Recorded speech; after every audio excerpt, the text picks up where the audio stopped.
Welcome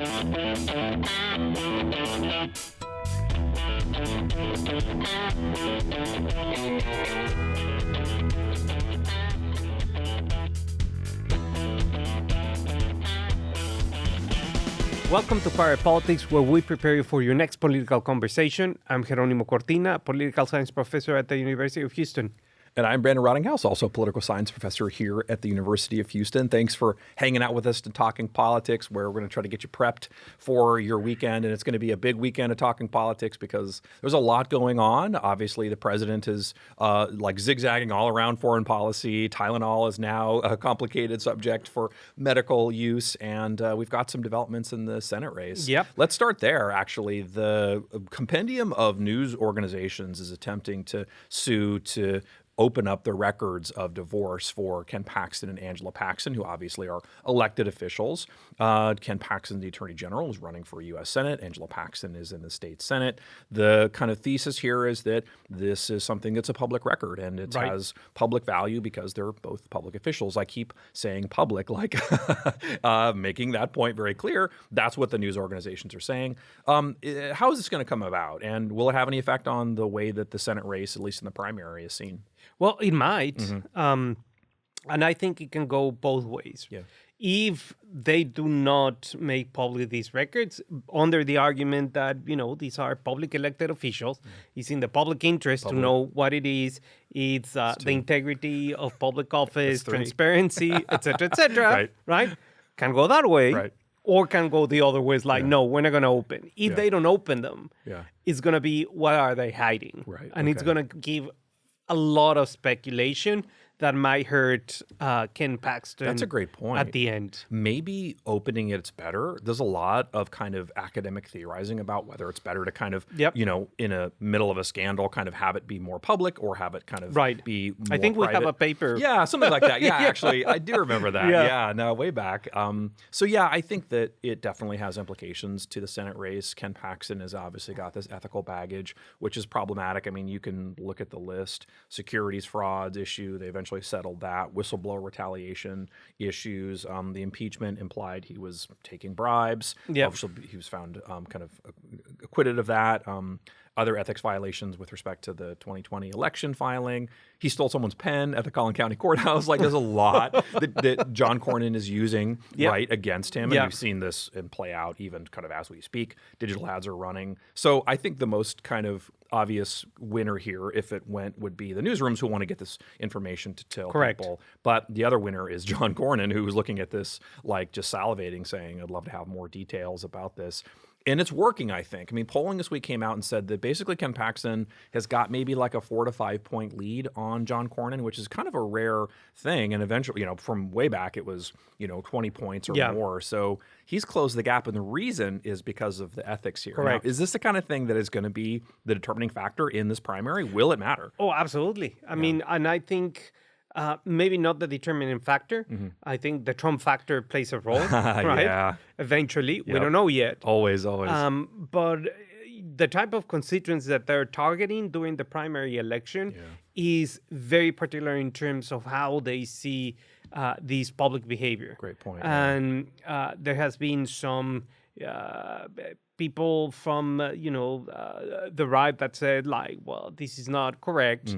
We need to see what's going on. I cannot support this candidate or this other candidate. So I think eventually it might not be very good for Ken Paxton, but I think that heading out like at the get-go and just saying boom, boom, boom, own it, maybe. I don't know. That strategy actually makes some sense to me, but they're hiding, at least in terms of like trying to keep it private. I get it. It's their private life. Absolutely. But, this is sort of obviously too kind of in the public interest.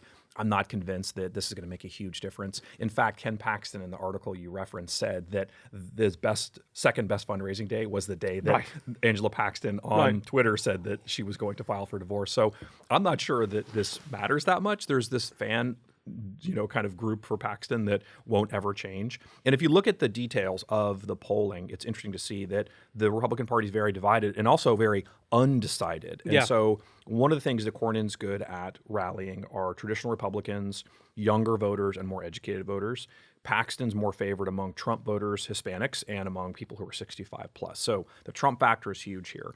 Cornyn's playing up the traditional Republican role. He got this week 15 endorsements from former Republican members of Congress, solidifying that he's like the establishment choice. Correct. In a primary, though, like this, it might not be the thing, yeah, right? Exactly. It actually might hurt you. So, I mean, he's definitely trying to rally those troops, and that's the goal. But this is a fight, which obviously has, implications for what happens in the Senate more broadly, but the primary itself is still in flux. So like I said, a lot of people are undecided. This poll had 26% of primary voters undecided. Is there an opportunity here for Wesley Hunt to jump into it? He is releasing internal polling that says he's like second to Paxton. And in head-to-head matchups, he's a point ahead of Paxton. So there is still this kind of moment where you might see Wesley Hunt jump in the race. He would, prior to this, met with some Trump officials with potentially the goal of resolving this before it got too messy, which it's already pretty messy. So do you think that has any kind of traction? Is that possible in this sort of ever-changing political world? I think that is possible, 100% possible. And I think that if Hunt sees an opportunity, he's going to jump in. Yeah. Whether the polls, internal polls sometimes have a little bit of bias in terms of how they're conducted, not conducted, but in terms of how the questions are asked. Exactly. And so there's a couple of issues, methodologically speaking, that you could say, well, maybe it's not that close or so on and so forth. But he's using that information, right? Yeah. I mean, he's going to use that information to make a decision. Yeah. And if he believes that information and believes margin of error or something like that, it's like, why not? Yeah, like you wouldn't release a poll that said you were doing badly, right? And I do think that there's an opportunity here. I mean, every poll is indicating that the Republicans are not convinced that either of these two choices is the best. And so there's definitely this sort of moment where you could find a third candidate, not a third party, jump into this. Right. So we'll see how it plays. But certainly the time is running short, right? We're ready in October, and the primary is obviously in March. Probably, unless it's the case the courts kick this off because of redistricting. So I don't want to complicate things any more than it is. But think about this. If the courts do kick it off, you have Wesley Hunt there in a much better position to be able to be successful. Yeah. And so, raise more money, increase visibility. And we've talked about before how, his, I think, traction in Republicans is really good, but he's still going to have to be a statewide presence that he's not right now. So maybe that extra time would help. So lots of kind of moving pieces here on the old chessboard. But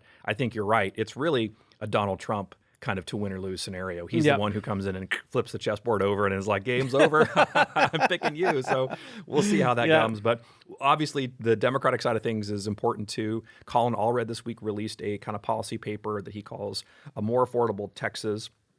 He argues that there are ways to cut costs and improve people's lives, repealing Trump's tariffs, abdicating for small businesses, Price Gouging Prevention Act, which would target groceries and consumer products, long-standing kind of populist goals. This is Colin Allred 2.0. Is it going to work? I mean, I was thinking about these when you confront the most serious contender for the primary, right? Representative Talarico. Yes. And Talarico is talking about the billionaires, right? Yeah. The 1%ers. So I think they're going to different segments of the Democratic potential voters. The 1%ers, the billionaires, they're ruling America is not the division between this and that and Republicans and Democrats or party polarization and so on and so is this big group of billionaires, right? Yeah. That, I think, polls very well with very young voters. Yeah. The problem with young voters is that they don't vote at the rate that... Voters is like in quotes, right? That you need them to vote. So that's a little bit complicated unless you can really make them go out and vote. That's one thing. And I think that the Allred policy platform is kind of common sense-ish and try to bridge between Democrats and Republicans in such a way. I'm going to try to get the Republican establishment, the Democrats, going with issues that are very clear, right? And I think it's just the things that he's not complicating things, like you said, lowering utility bills. Yeah. End of story. Right. Boom. Yeah. There you go. In people's pocketbooks, at their kitchen tables. Exactly.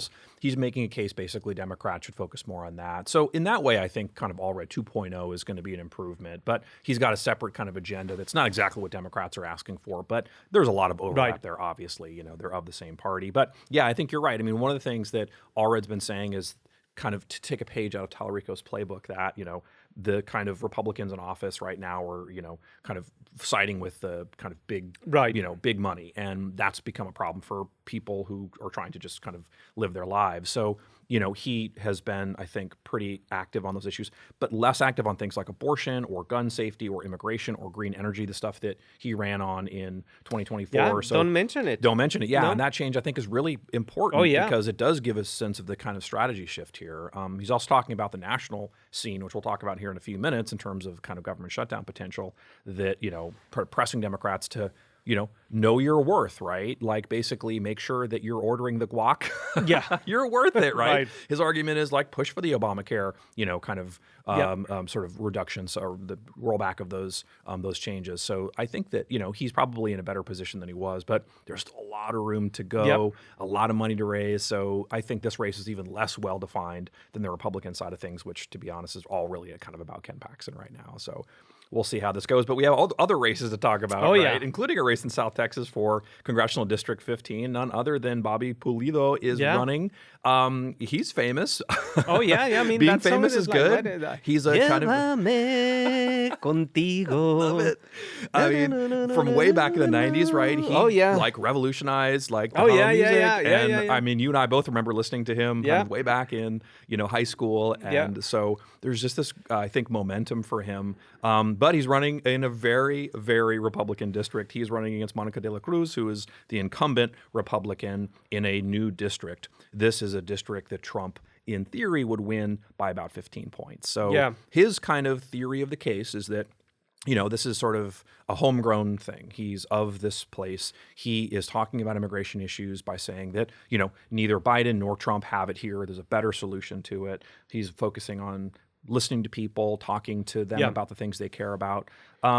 Is it going to work? I guess is the question. I think I've watched some of his campaign ads, and I think that they're very interesting in the way that he's presenting himself to the vote. Everyone knows Bobby Pulido in RGB and in that area. 100%, right? So the issue of name recognition or anything like that, it's beyond the point. Yeah. But the issue here, I think, is that he's making sense to a community that has its own political culture. Yeah. And in order to understand how RGB votes, in order to understand that, you have to understand the culture. You have to understand Tejano culture. You have to understand the proximity with the border, the issue that you have familial ties on both sides of the border, a different culture, a different ecosystem. And he's talking about home. He's talking about bringing people together in such a way that I think that that message is going to resonate regardless of party affiliation. Yeah, that's a good So point. we'll see how de la Cruz, Representative de la Cruz, fights back because this is not a good idea. And also, Bobby Pulido has to win the primary, of course. Of course, yeah. No, I think that's definitely the first place, but I see him doing this pretty easily so far. He's the most prominent contender, and this is an ever-changing district, and so being able to have name recognition, like you say, is really good. That means fundraising makes it easier, and then you can be able to generate kind of more effort and interest, so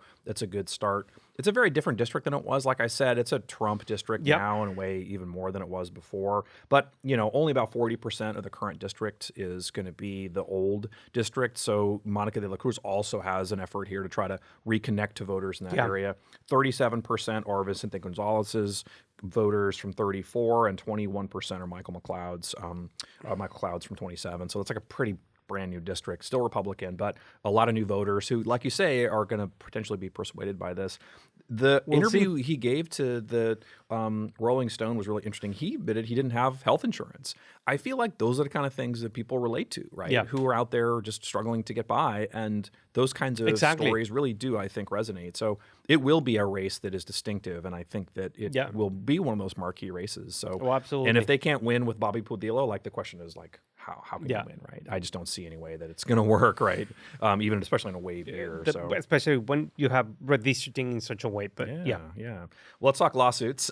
All right. The ACLU and a coalition of religious freedom organizations are suing Texas, basically 14 districts, to block the implementation of the Ten Commandments law. Just as a review, the Ten Commandments law went into effect, requiring public school classrooms to have the Ten Commandments prominently displayed.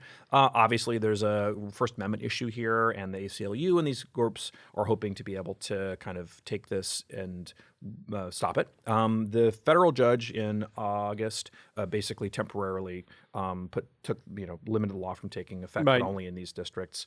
I think there's lots of implications here. Obviously, the politics of this are really prominent. This is the continuation of these culture war fights that have been happening for the last 10 years or so. Republicans have been pushing these very conservative social issues to their great success, especially in primaries. And that is definitely something that win or lose on this issue, they can use to their aid. The other thing I think that is sort of the under the hood effect here is about what's happening at the local level. School board fights in particular have been much more partisan than before. This is a great tool for Republicans to be able to have other Republicans in name, right, because mostly these are nonpartisan elections, fighting about this issue locally and riling up Republican voters, which has been successful in some cases. So to me, this is a fight that's obviously a statewide fight and it's a legal question, but it's also about what's happening locally. Because if you can control school boards, you can control a lot of what happens in public school classrooms. Beyond that, too, Republicans are using this to build a bench, which then gives them the ability to draw from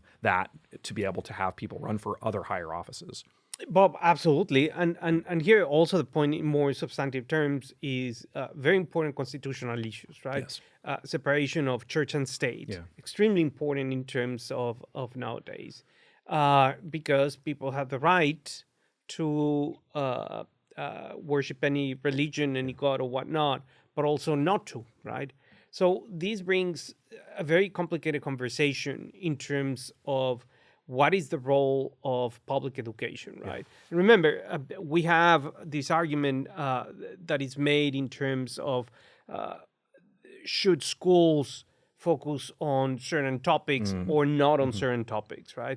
Why, for example, advancing this agenda is different than other type of agenda that wants to push whatever it is that they want to push on the progressive side, right? Yeah. So it's a false, I would say, benchmark when you're thinking about, what are our constitutional rights in terms of First Amendment and what are the constitutional important issues in terms of separation of state and church. It's fascinating to see the First Amendment so prominent, right? I mean, the fight about Jimmy Kimmel, who's back on the air, kind of connect to this. Obviously, that's the freedom of speech part. This is the religion part. So there's a lot of great case law on this that helps to illuminate this. But honestly, this is probably going to be a case that Texas loses.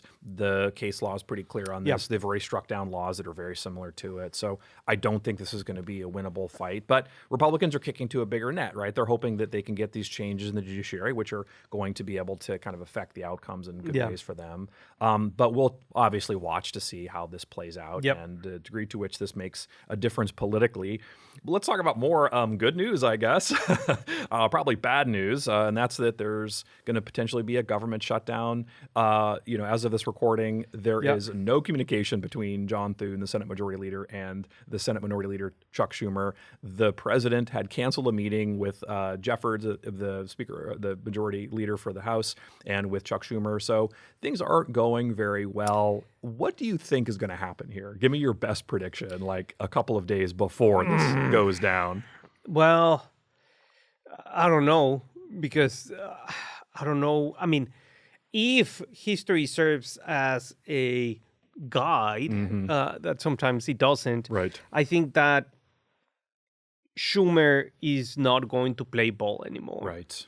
Potentially. Yeah, the incentives are there for Democrats to say, you know what, we already had this fight. We caved. We need something to run on. And so they're pressuring him to hold the line. Even candidates for Senate, like we've talked about before, are telling Chuck Schumer, we need you in the fight. Like, stop giving in to Republicans on this. Right. Donald Trump says the demands are outrageous and would never go. In particular, what he's asking for, what Democrats are asking for, is basically Obama-era cuts to the Affordable Care Act are going to expire, and so what the Democrats are asking for is to have those held up.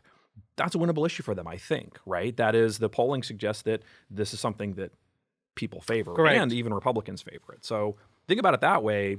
There's a lot of pressure on Chuck Schumer to kind of hold the line here, even if it means shutting down the government, which is a pretty serious effect. I mean, I think that if they don't do that, right, they're going to lose a lot of credibility. Yeah.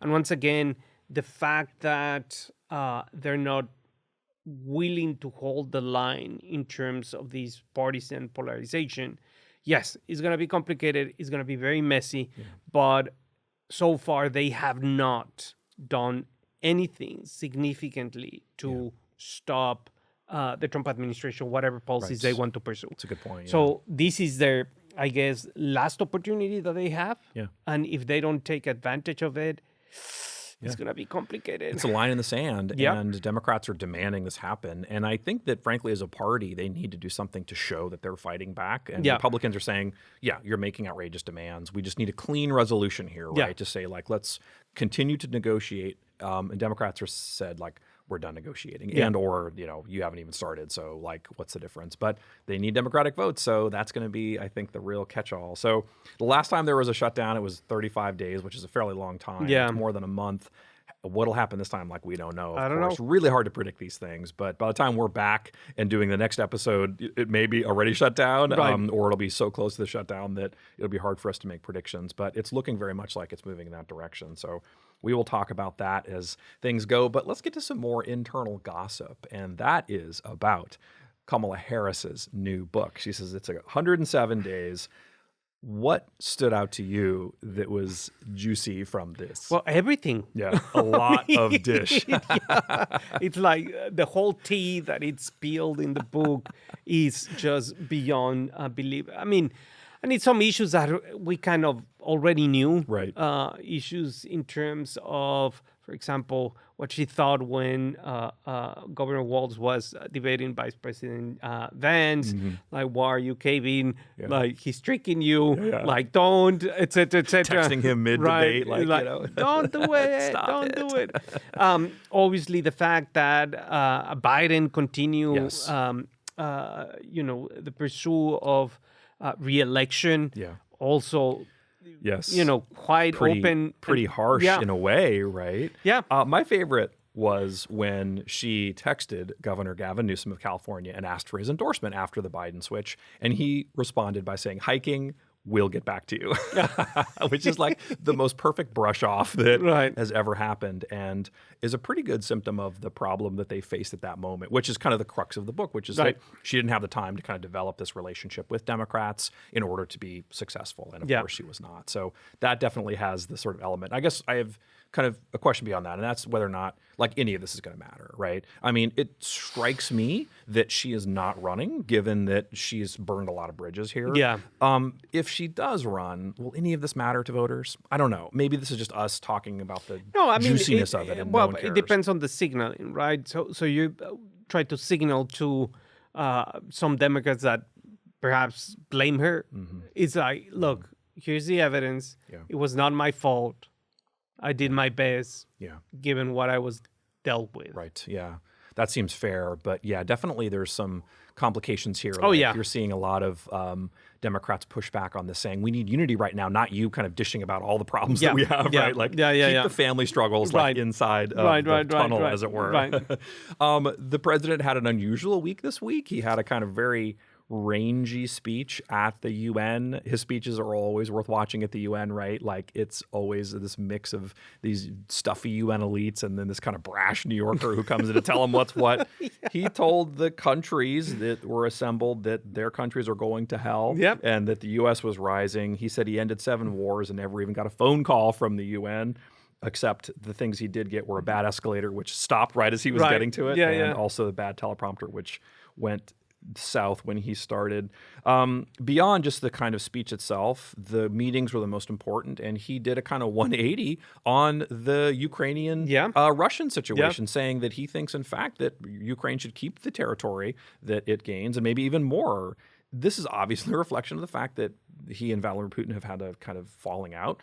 The countries are still trying to figure out how to sort of sanction nations for sort of having Russian oil. So that's an odd effect. The other thing that happened was that the Tylenol kind of debacle, I think, came down. The president had a very rangy speech, I guess is the polite way to put it, to say basically, pregnant women shouldn't take Tylenol.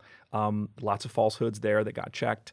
I guess the question is, politically, does this change the dynamic for the president in either of these dimensions? No. Yeah. I mean, it's no, because this is the president's style. Yeah. I mean, there's nothing significantly new. We knew, in terms of going to the UN, besides saying that people want to kill cows, climate change is a hoax.